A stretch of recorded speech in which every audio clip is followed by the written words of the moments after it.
Bem, nosso estudo de hoje está no Evangelho de Mateus, capítulo 14, versículo 23.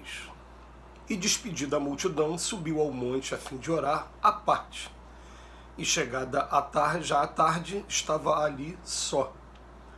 Emmanuel vem comentar na lição 6 do livro Caminho, Verdade e Vida, Esforço e Oração. De vez em quando, surgem grupos religiosos que preconizam o absoluto retiro das lutas humanas para os serviços da oração. Nesse particular, entretanto, o mestre é sempre a fonte dos ensinamentos vivos. O trabalho e a prece são duas características de sua atividade divina. Jesus nunca se encerrou à distância das criaturas com o fim de permanecer em contemplação absoluta dos quadros divinos que lhe iluminavam o coração, mas também cultivou a prece em sua altura celestial.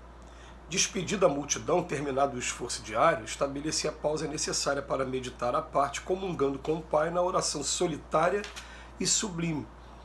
Se alguém permanece na Terra, é com o objetivo de alcançar um ponto mais alto nas expressões evolutivas pelo trabalho que foi convocado a fazer. E pela oração, o homem recebe de Deus o auxílio indispensável à santificação da tarefa.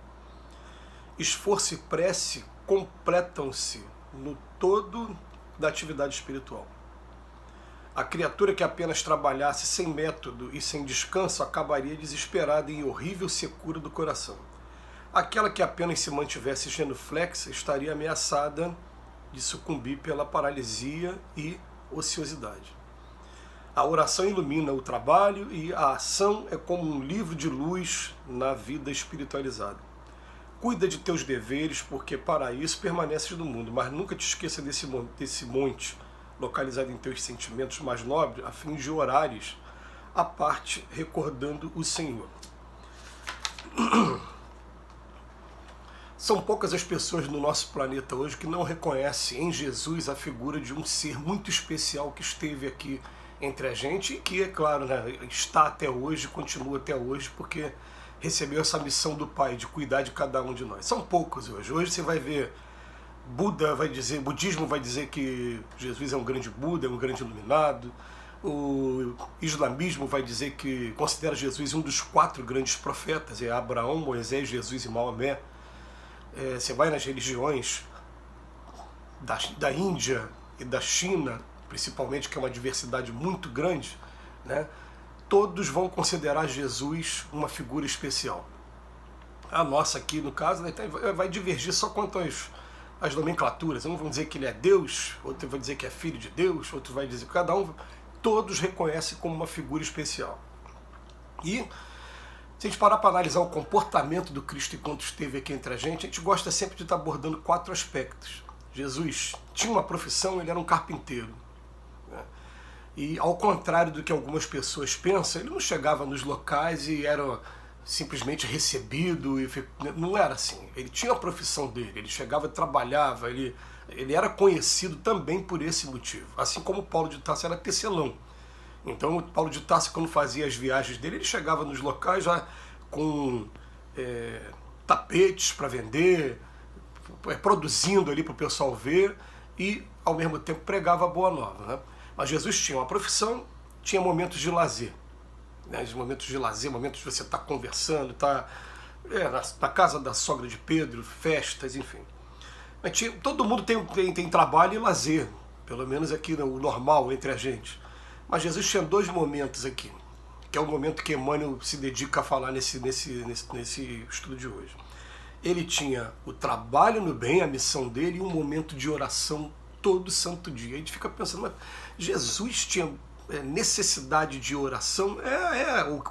O maior exemplo que esteve aqui entre a gente se retirava todo dia à parte,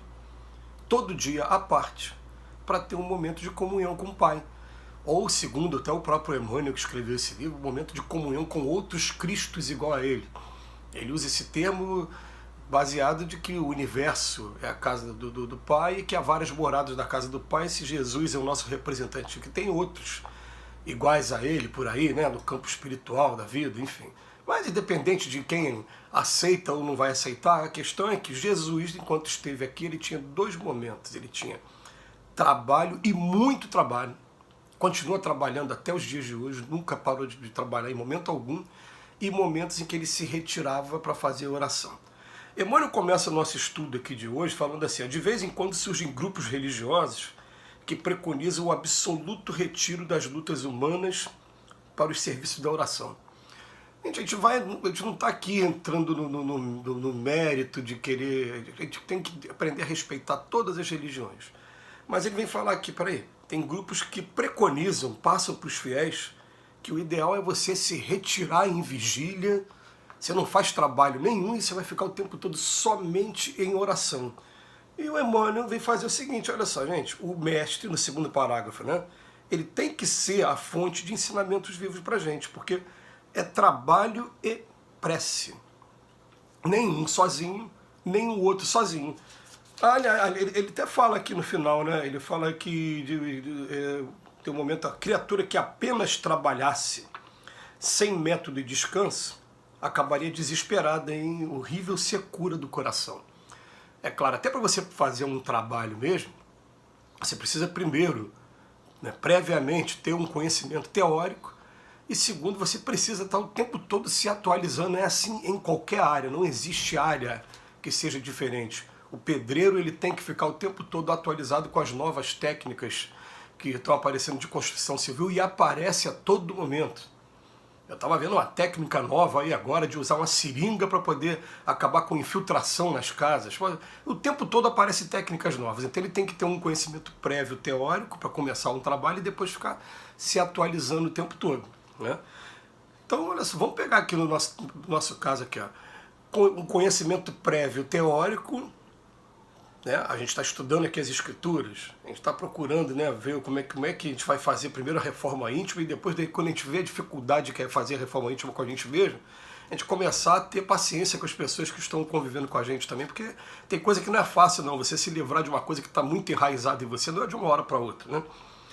E o que é a oração? A oração é simplesmente a atualização, porque quando a gente entra em oração, a gente faz sintonia com os nossos amigos do outro lado da vida, em primeiro lugar com aquele que a gente chama de anjo da guarda. Então vai estar aqui aquela troca de pensamentos, troca de sentimentos, orientação. Faz dessa maneira, fica mais calmo. Eu, por exemplo, aqui ainda há pouco, né?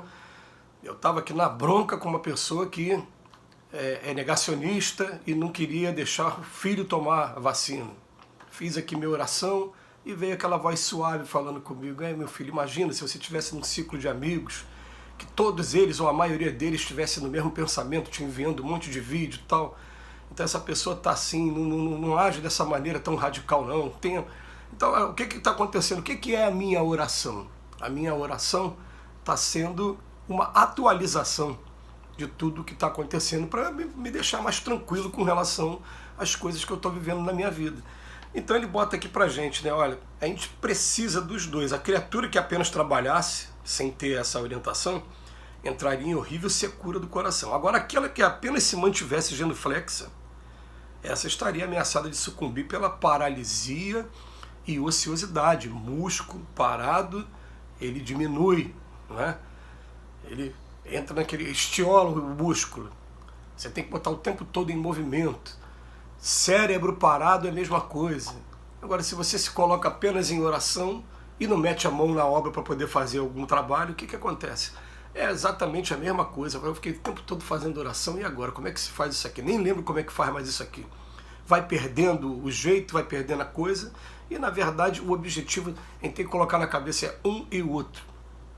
Eu, ao longo desses estudos que a gente tem feito de 10 minutos com o Emmanuel, eu tenho sempre feito referência a duas perguntinhas do Livro dos Espíritos que a mim me ajudaram muito durante um tempo na minha vida, 478 e 479, continuam me ajudando até hoje.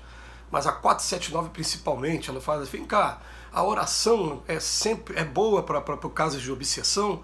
Ele fala assim: a oração é sempre boa para tudo, mas acredita no que a gente vai falar. Não basta que você murmure algumas palavras. Deus ajuda mais aqueles que agem e não aqueles que se limitam a pedir. O mundo está cheio de pessoas que o interruptor da luz está aqui do lado, assim, ó, ao alcance da mão. Ele é só botar o dedo aqui para ligar a luz. Ele está aqui do lado pedindo a Deus para ligar para ele. A gente tem que começar a tomar a iniciativa de fazer por nós mesmos também.